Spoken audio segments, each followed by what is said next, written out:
welcome to A Horrible Time with Anth. That's me, and Pebble Dash. That's me.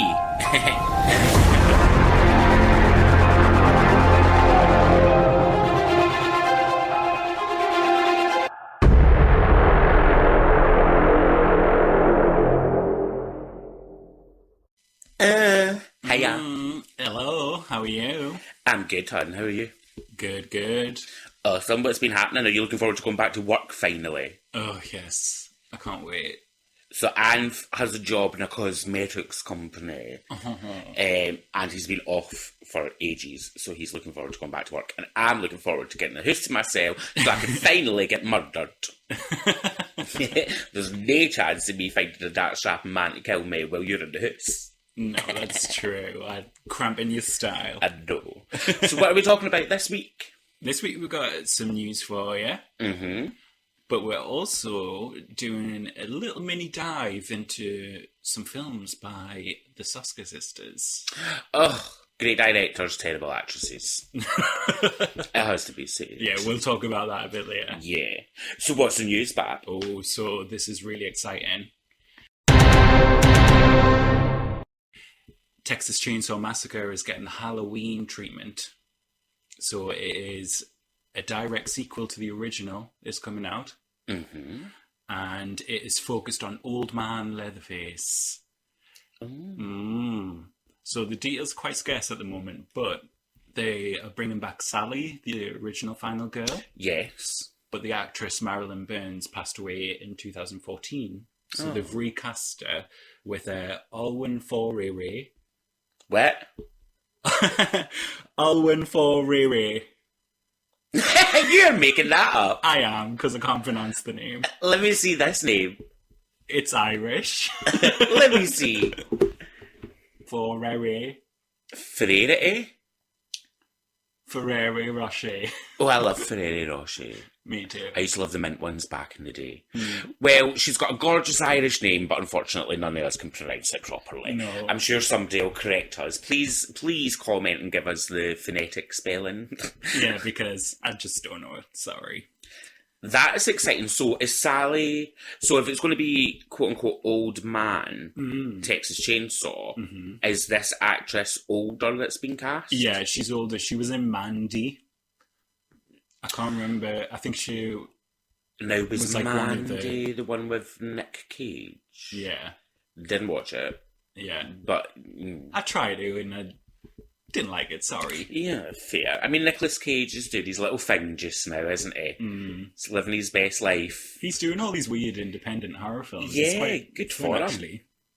I remember a really old film with him in, and he plays this businessman who thinks he's a vampire. And it was quite weird. It was called Kiss of the Vampire. And Jennifer Beals is the vampire.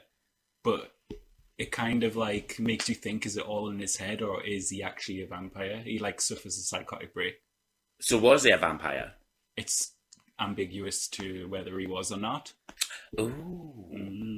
I mean, I'm still not going to watch it. No. It's Nicolas Cage. I don't want to see his face, do you? No, we don't want to see his face. That's cool, though, that they're doing the kind of Halloween treatment with Texas Chainsaw, because I love Texas Chainsaw. I really like it. I also hope that they do it in the style of the original Texas Chainsaw, so not all the deaths on the screen, etc., really pushing the psychological effects of it. Well, from what I've read, they said that they're going to do like the grainy effect on the camera work still, so keeping it still like gritty and dark, not like modernized. Because I can imagine Leatherface hasn't really modernized himself. Yeah, if he's kind of backwards, not part of modern culture and society, I wouldn't expect so. It'd be cool if he's just still in that house. Yeah. Cutting people up and making bits. Oh. Ooh, exciting. Oh, so a new novel by Katrina Ward called The Last House on Needless Street is getting a film adaptation. Andy Serkis is to produce it. So Stephen King has really like critically lauded this book. He says it's really amazing. And it sounds really good as well. It's about a guy and his cat, who move onto a house on Needless Street, but he's got severe mental health issues. Mm-hmm. And his daughter comes to visit, and then there's like secrets and a serial killer, and it all combines to form this mystery. Oh, So it's like horror-y, crimey. that sounds good. And if Stephen King's backing it up. Yeah, his quote is on the book cover. Oh, amazing. And Andy Serkis is that Gollum, Yeah. the man who Fab. makes films. So great. Yeah, makes films but isn't ever in films. Yeah, he's rarely in them, is he? He's just like CGI'd. Yeah. Oh, that's really cool. Mm. Oh, I'll keep my eye out for I might that read one. the book, actually. It might actually make me read a book for once. Well, I mean, it would just be nice if you'd learn to read. You're old enough, do you? I know.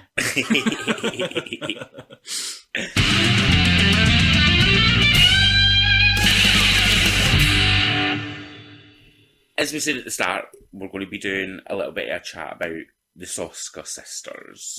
So we've recently watched 2 of their films, American Mary and Rabid.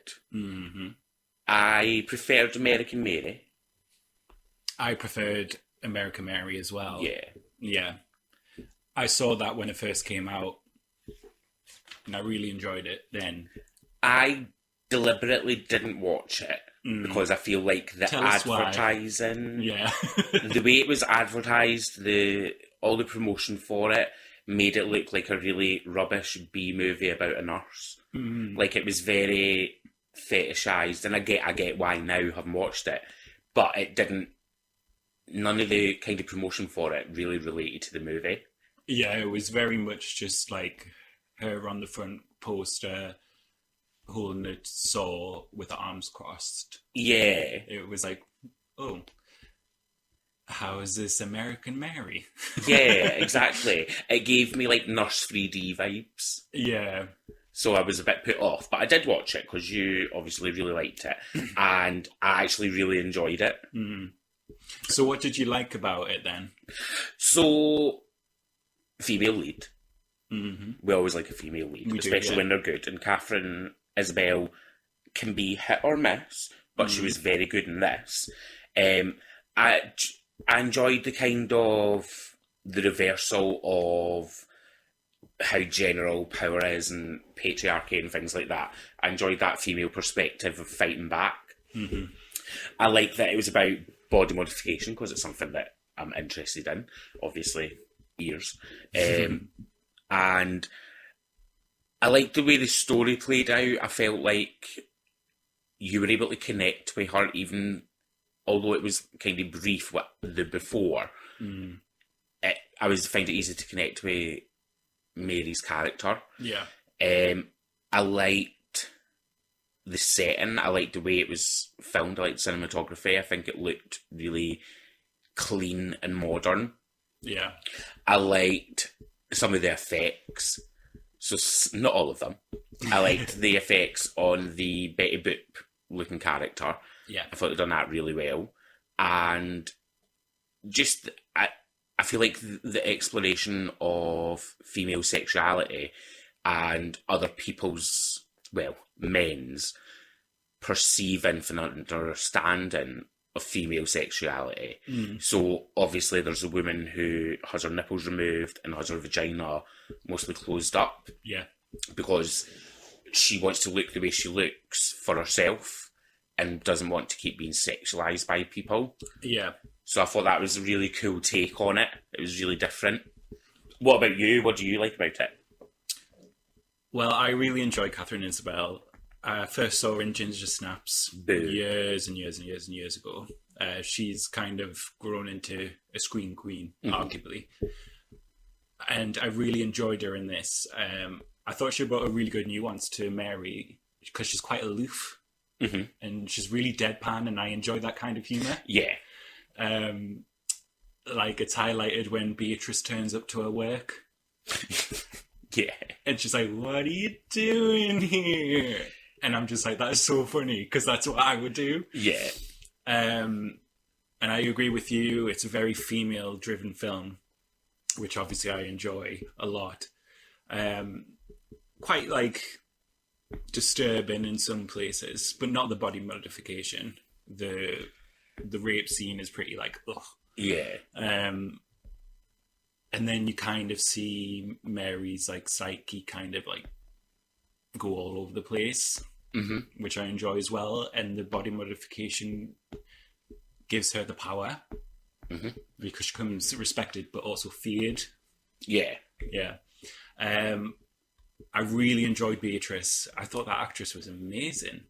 Like, really, really, really good. Because it's funny. Do you know what I mean? It's like funny. Yeah. Because it's Betty Boop. But she really does it well. Yeah, she really does. Because it's uncomfortable as well. Yeah, because it's not the best surgical work that she's had done. And I think it's supposed to be like that intentionally. Yeah. But the way she moves, the way she talks, it's really good. Yeah. No, she was really good. I think the only the thing that kind of I didn't like about it is the arc that they gave the woman who surgically removed her nipples. The arc that they gave her husband. Yeah. It felt pushed in at the last minute to kind of make way for the end of the film. Yeah. He literally appeared like once in the film. Yeah, you see him in a photograph. Yeah. Because Beatrice goes, oh, that's her husband, but she's got many boyfriends. Gold. And then he turns up right at the end, and you're like, oh, okay. Yeah, and he's unhappy, obviously, that she's had this surgery done, and then he goes after Mary. Yeah. But, like, immediately. Yeah. Appears in Mary's house, stabs her in the stomach and rips, obviously, up the way while he stabs, to make it a difficult cut to heal. And I really enjoy, spoiler alert, I really enjoyed that Mary died in the end. Yeah, me too. Because we're so used to Final Girls. Yeah. People surviving and making it out and having a lovely life after. So I like that this had a really bleak ending. Yeah. Would you say it's a feminist film? I definitely think that there's a level of feminism in there. Yeah, absolutely. Yeah. I think it can't help but be when it's made by two females. Yeah. And it's a very female-centric cast. The most important castmates are the three women. Yeah. It could have been made without any of the male characters and kind of been the same movie, other than the killer. Yeah. And I don't think it was like bang you over the head, this is a feminist movie. I think it was a quote-unquote palatable feminist movie, which makes it easier for people to take in and digest. Yeah. And I think obviously we're going to get onto Rabid, but I think that continues into Rabid as well. Oh, 100%. Yeah. So Rabid was a completely different movie. It was. From American Mary. It's a remake of, is it David Cronenberg? It is David Cronenberg, yeah. The original, we've watched some scenes from it, and it doesn't look great. It's not aged well, but it was. I guess it was okay for the time. Yeah, absolutely. Tell us a bit about the story of Rabid. So Rabid is about a lady who is a fashion designer, but she's a bit like kind of alone. She's a bit meek, a bit mousy, and she's got like an adopted sister. Foster sister, sorry, who is a model and is like chic and outgoing, so there's a contrast already. Yeah, because she'd obviously been in a car crash with her parents when she was younger and had scars on her face and stuff like that. Yeah. And she's kind of like bossed around by her boss, who is hilarious. I will talk about him in a bit, but he's so funny. And she ends up having a really bad motorcycle accident, which basically destroys the lower part of her face. It's pretty graphic. And it's really well done. And it's really well done. And obviously she has to adjust to that. And she's offered experimental stem cell research. So she takes that up and she becomes quote unquote beautiful again. But she does find a confidence. However, it comes with a drawback, which sets up the whole entire movie. Is that basically, like, a scratch or a bite from her can turn normal people into feral, zombie-like people. Yeah.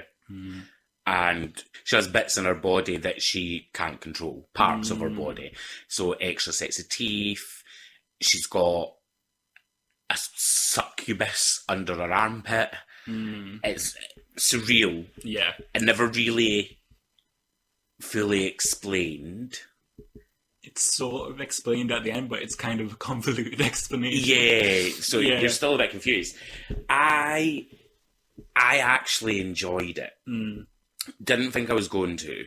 When you told me that she had a big thing under her armpit, I was like, well, this is stupid. This does not sound like my kind of film. But actually, she was quite good. She was a really good actress compared to everybody else in the film. Yeah, she was. Yeah, and I think it was cool. To me, it was almost the opposite of American Mary, and this film was more about the horrors of modifying your body in any way. Obviously this was using treatments as opposed to straight up body modification, but she ended up modified and it was bad in this film. It's almost the antithesis of American Mary. Yeah, I totally agree with that. Which I found fascinating because it's made by the same people. Yeah. So it's intrigued me more into the Soska Sisters because it shows me that they're able to see both sides of the coin. Yeah, because American Mary was arguably like dark, like the way it was shot, the way it was filmed, like a darker palette. And then Rabid is quite bright and visually like really bright. Because it's fashion. And also just that with the body modification kind of thing or body horror running through the both of them.